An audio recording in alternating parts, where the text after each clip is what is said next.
The votes are in, and Louisville firefighters rejected a new contract offer from the city. WDRB's Darby Bean reveals why more than 200 union members voted down the deal.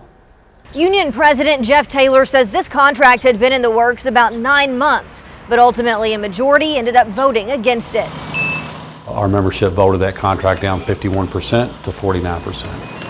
The local's position, frankly, is if it's going to be 51, we'd rather be on the failure side, because if it's 51 on the approval, we don't feel like we've done our job. Taylor says this contract included some increases in vacation time, reimbursement on cancer screenings, and a 24% pay raise over a 5-year period, with retroactive pay back to last July.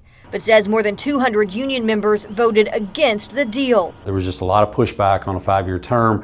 It's with cause. The unpredictability in the economy, the unpredictability with cost of living, the unpredictability of what's going on in the world. They have concerns about stretching themselves out, 5 years and not being able to adjust should the economy continue to be, at a higher inflationary rate. Louisville Mayor Craig Greenberg says he was surprised by the vote, saying this contract included historic raises to attract and retain firefighters. Now we'll see what happens. We had planned for the current contract in the budget. There are 11 other contracts we need to negotiate before we can get back to the fire department. And between now and then, a budget will be passed. So we'll have to revisit what resources are available following Metro Council's approval of a budget in a couple of months.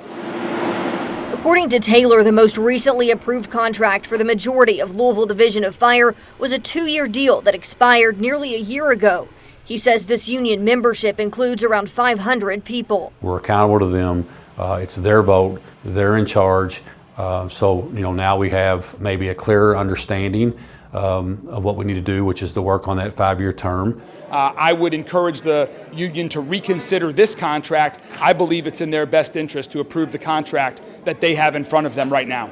Taylor says there is no date on when a new contract has to be finalized, and says the fire department can work under extensions as long as needed. Reporting with photojournalist Chad Cantliner, Darby Bean, WDRB News.